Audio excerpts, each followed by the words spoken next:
done within a 24-hour period, so it's excellent, and uploaded onto PPM. Previously, no referrals were accompanied by photographs, so we were purely going on the descriptions that were made by the team referring. In terms of our workload flow, we looked at a little bit of the data that we had. So just to highlight, the blue bars are following digitalisation of the service, and the yellow bars are before we digitalised the service. So the yellow bars are representative of what the historic situation was. So what we have here is on the day review. So previously 22% of patients, and remember there was a comparable workload across the two periods, 22% of patients were reviewed on the day, and this is in person, and this was quite an ad hoc, reactive way of managing patients. We weren't receiving very good information or descriptions about these rashes, and we didn't have photographs. So we were feeling that we were having to go across site, and as you can imagine, driving from Chapel Allerton multiple times a day isn't the most efficient use of time.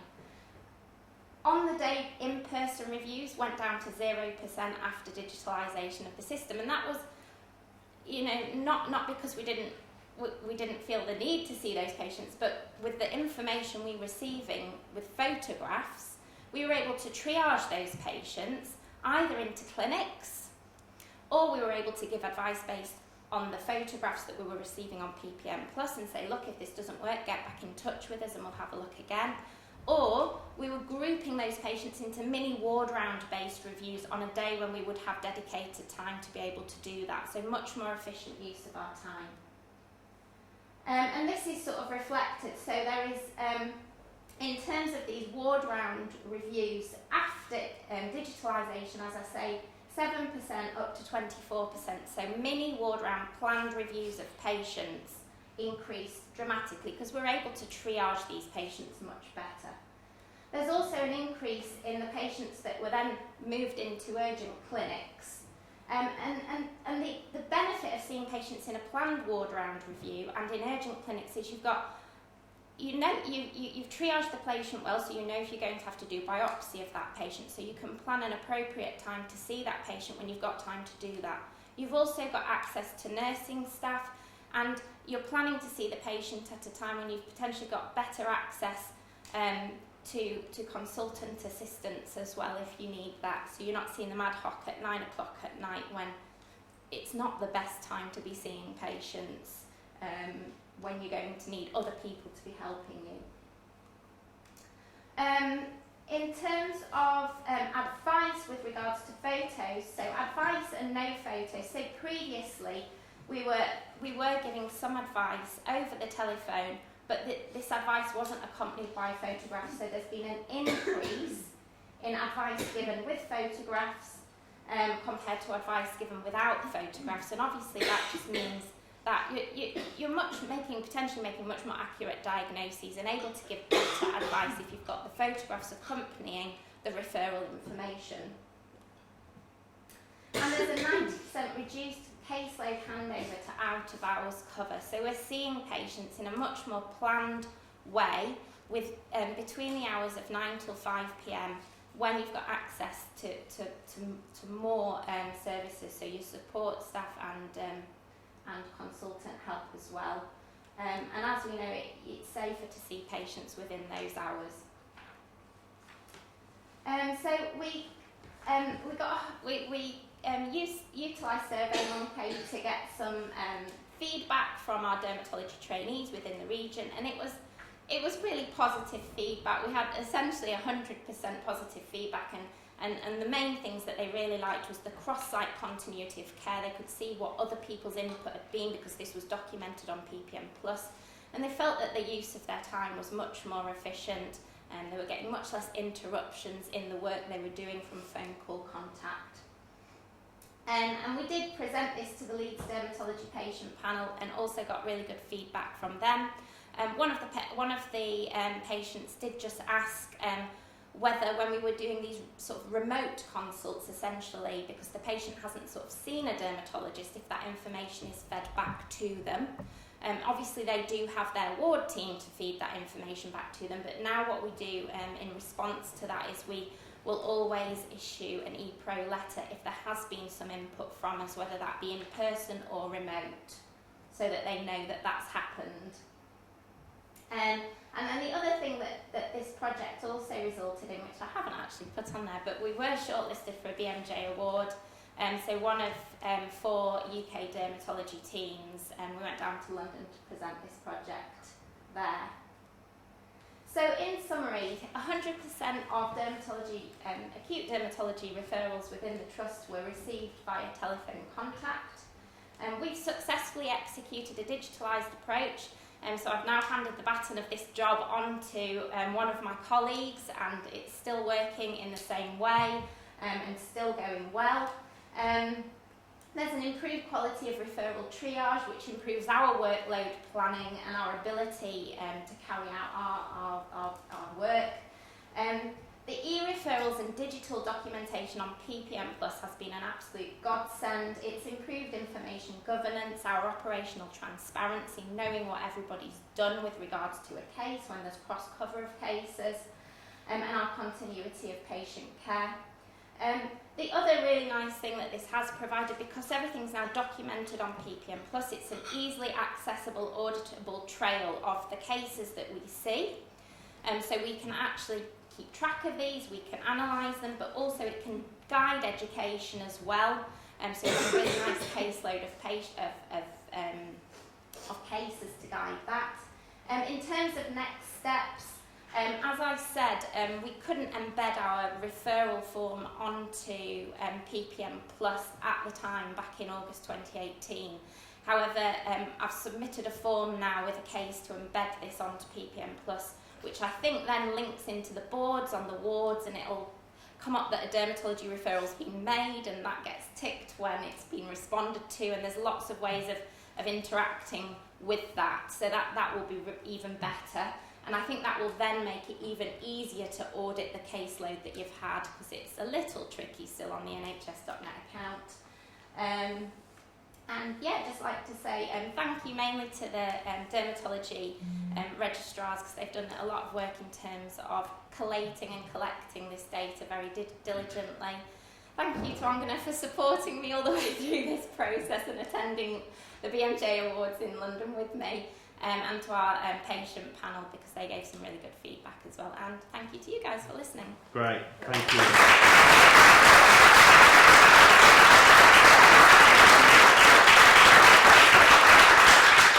Thanks very much, Elizabeth. And that was great. I mean, what a fantastic example, which, as you referenced at the start, in terms of the future for the NHS, the long-term plan, and so on, use of digital technology and the impact that that's having. And great comprehensive overview of the work you've been doing, so well done. Thank you very much. So just to say, in terms of expectations around timing, we've got, I recognise if people have to go because they've budgeted for 17 minutes past 1, but we have got Sarah and Eleanor to come. So what I was going to ask Jenny is if you can pick the baton up from me. And that it'd be great if colleagues can stay, but understand if you have to go. So Sarah. Thanks, Julia. Okay.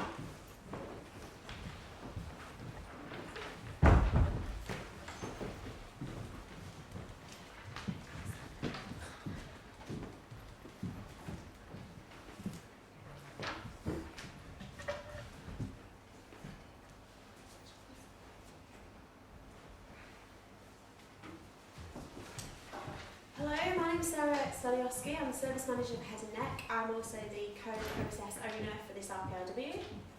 Hello, my name is Sarah Gill and I'm the Service Manager for the Referral Booking Service and also a Process Owner for this RPRW. So our RPRW started back in January and it looked at streamlining the booking of ophthalmology patients, routine follow-up patients only, and removing duplication that we could see was happening between both the CSU and the RBS team. So our 120-day data demonstrates that clear improvements have been achieved through this work and have been sustained, which is really encouraging kind of 6 months down the line. just to pick out a few points from that data, the average time for RBS to book an appointment has drastically reduced from about 21 minutes at the beginning of this process down to 3 minutes, which is fantastic. And that now involves an offer of choice to patients, which wasn't always the case at the time. The CSU are continuing to only book patients where specific capacity issues are being seen, which was the intention of this RPIW in the first instance. And there's actually been a 37% improvement in patients being offered choice in their appointment. So that in itself is offering a better experience for those patients and hopefully reducing DNA and cancellation rates in itself. The biggest pause in our system, or waste, now actually appears to be the challenge of contacting patients first time to try and offer them an appointment.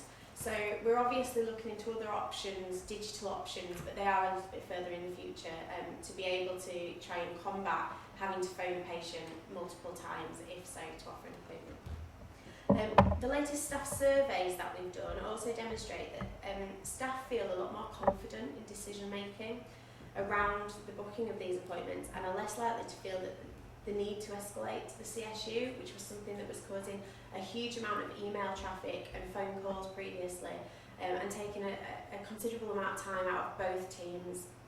So that's obviously a really positive step for us. As I hope you can see, our newspaper is almost a sea of green now. There are only 2 elements that remain at less than 100% complete, and these were actually actions that we added after the RPIW week and that actually kind of fall outside the scope of the original week. We set ourselves a bit too much work to do, a bit too much of a target. And Sarah is going to discuss some of those in a moment, but overall, if you took those out, we have fully achieved everything that we aimed to achieve in that week, which is fantastic, really. The key achievement for everybody, I think, that was involved in this is that there's now only one process for booking these patients, and that the teams are no longer competing for the same capacity which they were doing before, which is just pure waste, really. It creates a fairer and more streamlined patient experience for the patients as well. So it isn't purely a matter of who gets there first. There are SOPs, there are standard processes for how we book these patients now, which is much fairer.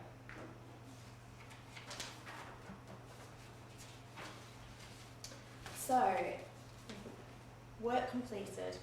A huge amount of work's been done over the last few weeks and few months, really. We now have SOPs that are embedded in the booking guide, which provides a single source of key information for staff.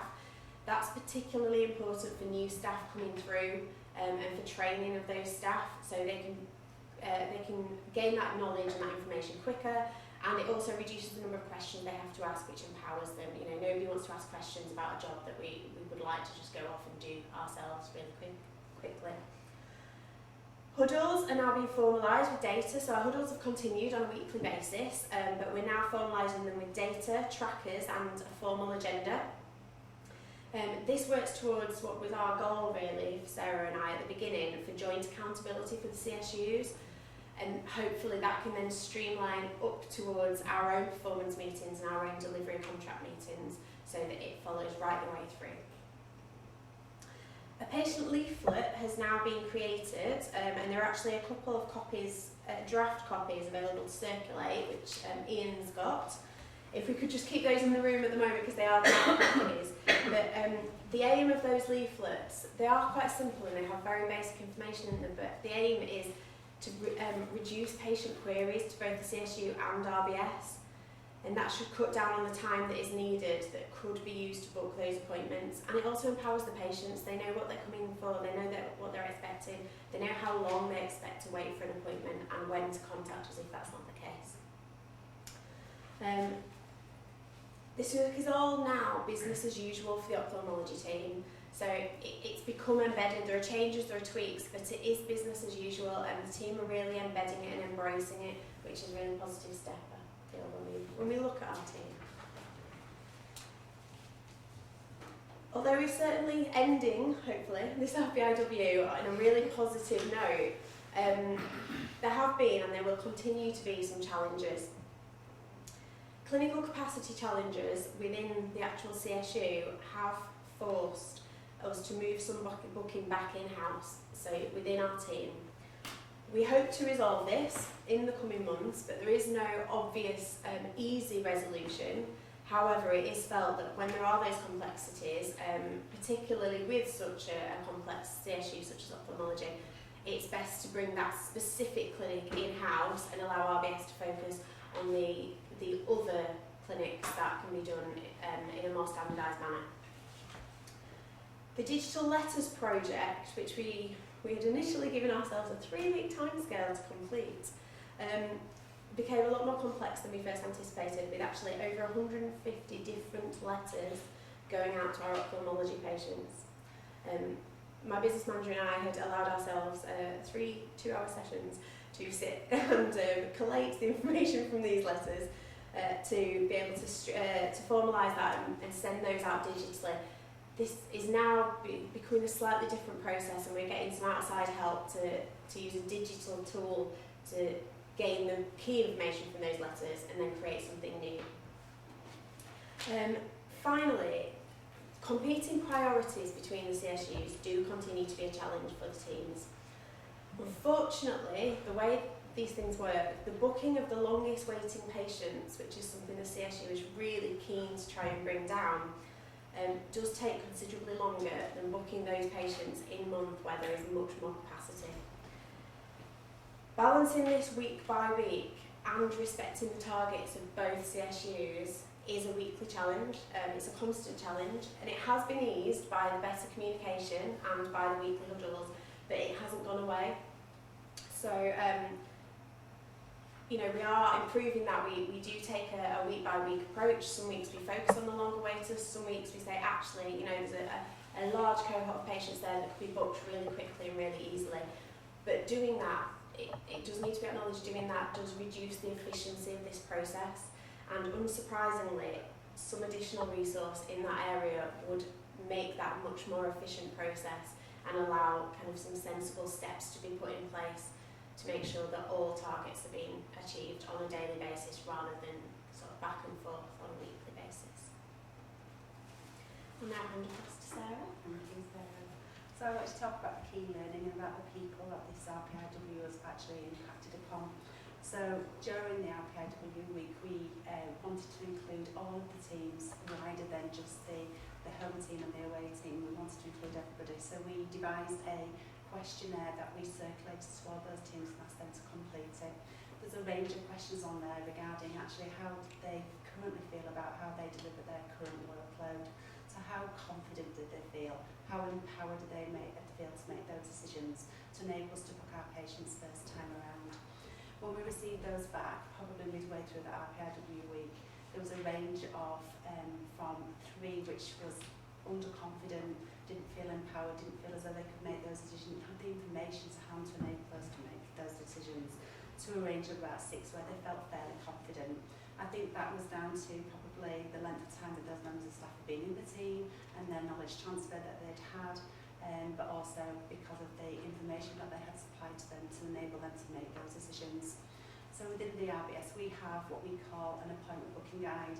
It's a tool that we use that the ophthalmology and CSU has devised to enable us to follow it. It's our guide to tell us what we need to do with those patients. We decided to undertake a huge undertaking of changing that appointment booking guide to make it more people-friendly so that the staff could actually have clear instructions of what they needed to do. We added tabs at the bottom of that, so give them actual instructions to follow on a daily basis so that if they came across a query they didn't need to escalate. That's now been embedded since January, and actually we undertook the questionnaire again this week in preparation for today, and our results back from our members of staff is that we've got a range from 8 to 10 of how they feel confident with the information that they now have available to actually make those decisions and book those patients.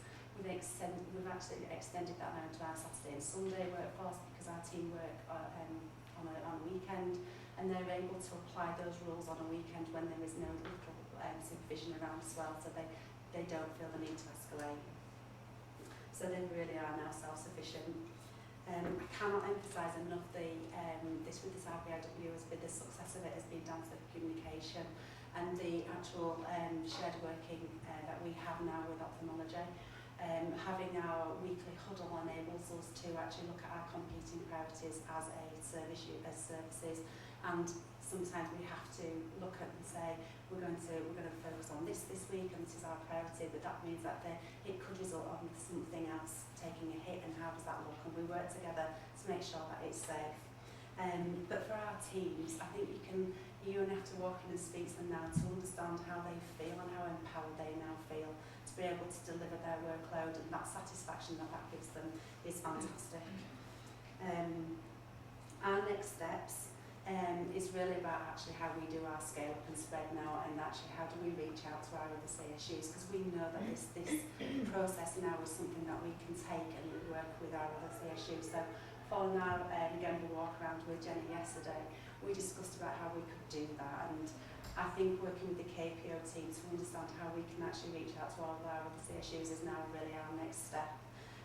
So we discussed our ideas around that yesterday, and how we can actually transfer that knowledge from one CSU to another.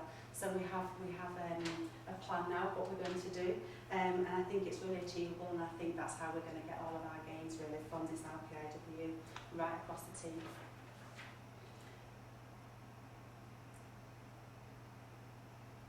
Okay, so sorry, when we began the RPIW, the purpose was to improve the booking pathway for our follow-up patients. As TOW's evolved over the preceding 120 days, the scope of that has actually hugely opened up, and I think that was due to our enthusiasm to make more improvements. So we've had to scale it back a little bit and be realistic. And the digital letters is one of the things that we thought that we would be able to deliver within this time frame, and we've not been able to deliver that. That isn't to say that that isn't continuing, because it absolutely is. And one of the things that we've talked about at the value stream meeting is whether or not that now becomes our next RPIW, when we make that RPIW 6. So we will continue on with that. So we just like to say, I think, that extend some thank yous to our team. So we want to thank the home and away teams, all of our extended teams, for their hard work during the RPIW and also ongoing since then, and also to our sponsor Ian. So thank you very much.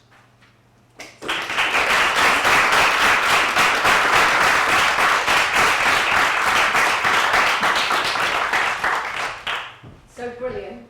As you say, I had the opportunity to be able to spend some time with you last night with my enrollment, to be able to help that work transition into business as usual, which it clearly can. Sea Green. We talked about we've got a review, haven't we, on the 14th of June. You're so desperate to scale up and spread this, I can tell. So brilliant, absolutely brilliant. And it was really interesting last night when I said to you, so what 3 words would you use to describe the RPIW? Because there was so much to get from it. Your 3 words were accountable, collaboration and challenge. And if you think 2 of those are our values, and all the way through that, all of the language that came through that is underpinned by our Leeds way, was just really, the correlation was really striking yesterday. But it's a great piece of work. And I've got absolutely no doubt, so my question about will it be sustained? Got absolutely no doubt that it will be. You can see it's in the bloodstream of the way that the team is working. So really, really impressive. And to have done all of that in 120 days, I think is phenomenal. So brilliant to you and your sponsor. Should we do, I don't want to lose people, so should we do Eleanor's certificate, and then we'll just open it up to questions if people aren't going to dash off. Is that okay? I think she's got a couple of slides as well. Yeah, no, please do, Eleanor. I would hate for you not to.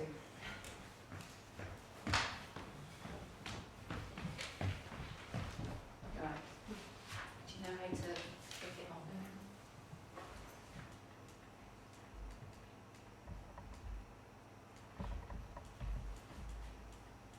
Oh, you the kids. Sorry. Are they at the end? Yeah. Okay. Go for it.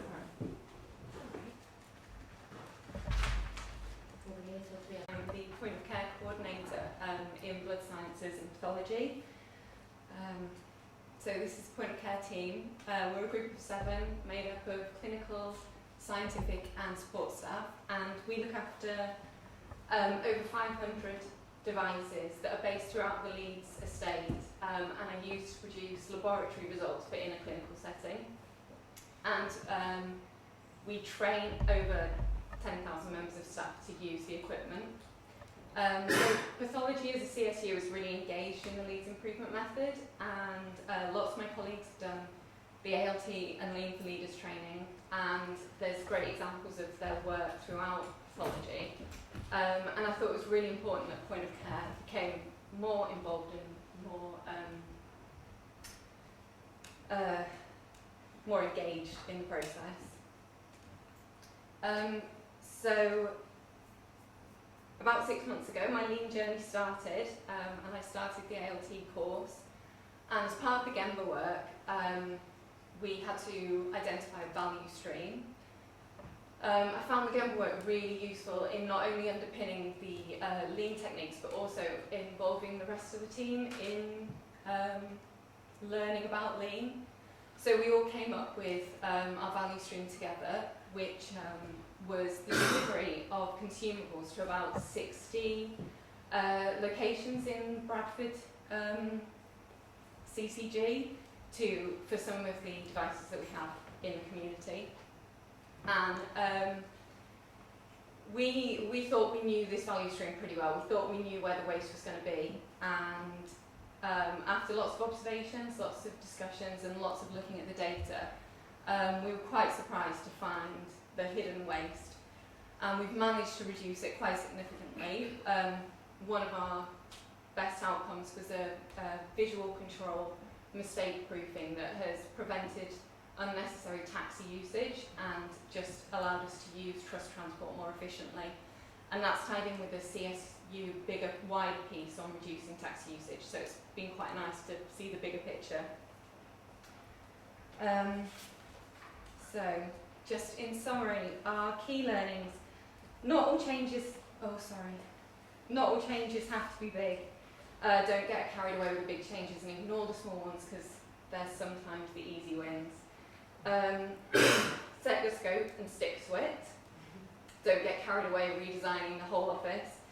And data is important. Probably shouldn't be said by a scientist, not surprised by that, but it helps you break down your assumptions, and it really helped us with our PDSA cycles. So just some of our challenges were around communication. There were lots of different departments that fed into our value stream: IT, transport, the CCG, and we had to really work together to try and get over some of those. And then just next steps.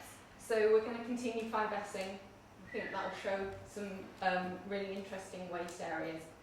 And we've set up a celebrate what went well board, so we can all celebrate our successes no matter how small they are.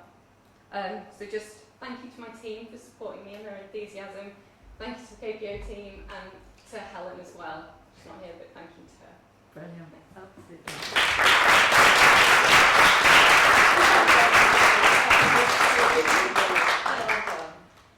That's so brilliant. Wow. And the so for somebody who is on module 2 of Lean for Leaders, I'm in awe.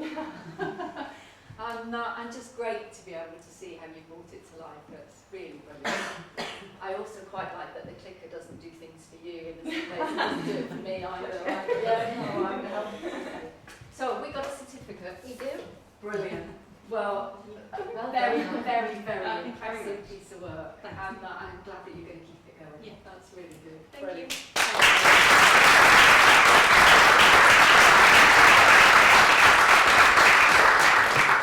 So, I just wanted to say, I'm blown away by today's report out, I have to say. So, thank you, Chris, for putting the challenge into the first team that reported out today about staff. Because I know we've got to put the patient at the heart of everything that we do, but you won't be surprised to say that we've also, from me, that we've also put you at the heart of everything that we do. And I can't imagine, and I've spoken to some of you about this, but I can't imagine how difficult it is to be that person that has to communicate to a patient that we're going to cancel their operation on the day. I just I can't even begin to stand in your shoes and imagine how that feels. And for staff needing to work late and continually overrun at the end of theatre lists. So, blown away by that. Really love the initiative in dermatology, Chapel Allerton. That's one of your trademarks, isn't it? Your sort of, your proactiveness.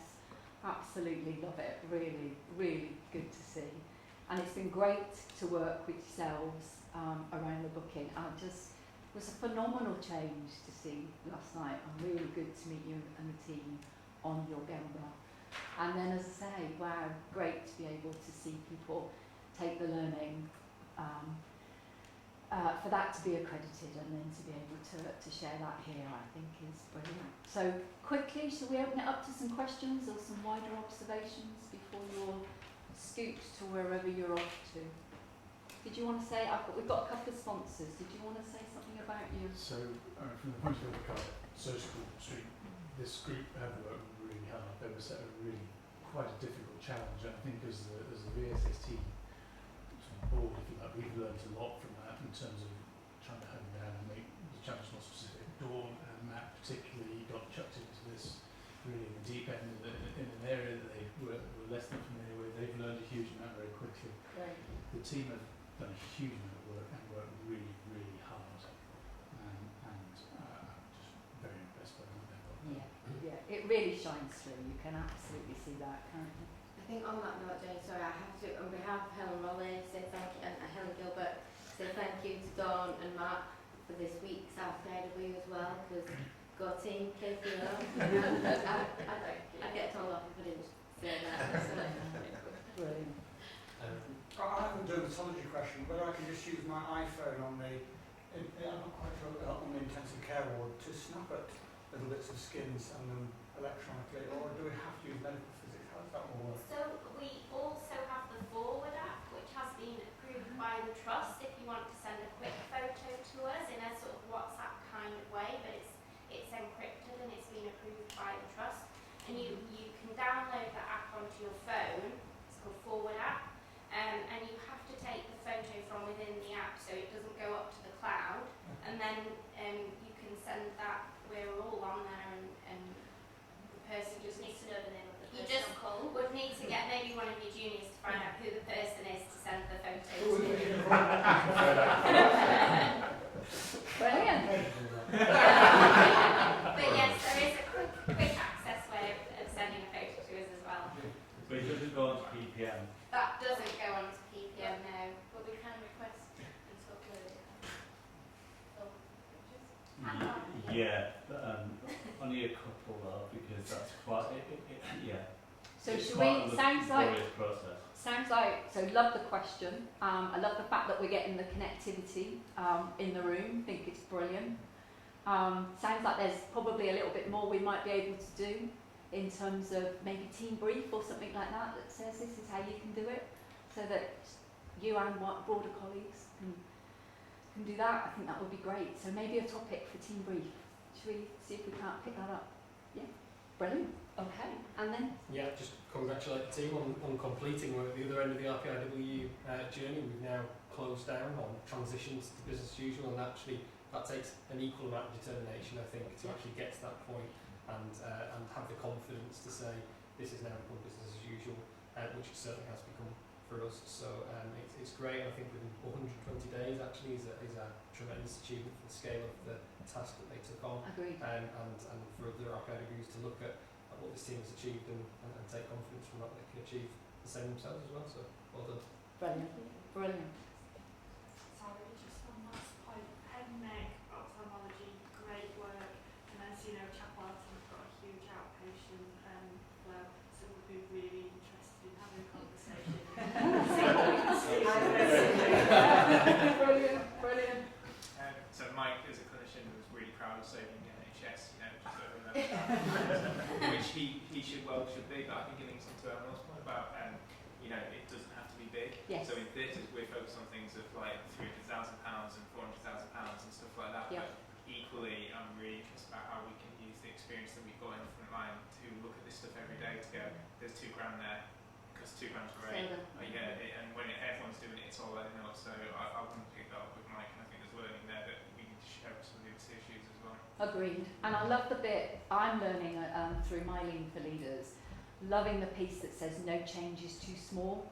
And I think we're really learning that now. I think the fact that we're getting more and more RPIWs under a belt and we're realising that this is our way of doing things, and therefore keep being able to track down things that will feel relatively small to us, bearing in mind maybe our thought process previously. I'm really loving how that's shining through. I think it's brilliant. Dawn? Yeah, I just wanted to say, in terms of some of the decisions that we've made and things that we've made happen this week, these are not new things. It's that stuff that, you know, we know that needs fixing. Right. We just need the headspace Yes. and the permission to do it. And Yeah. I really think that that's what we've given this team this week, to go out and speak to people and say, can I just ask you about this? Let's fix it, and it's been done. Yeah. Anything else? Just to say, I can't tell you, I've got goosebumps how blown away I am today. Absolutely blown away, and so privileged to be working amongst people like yourselves. It's awesome. So, well done, folks. Really.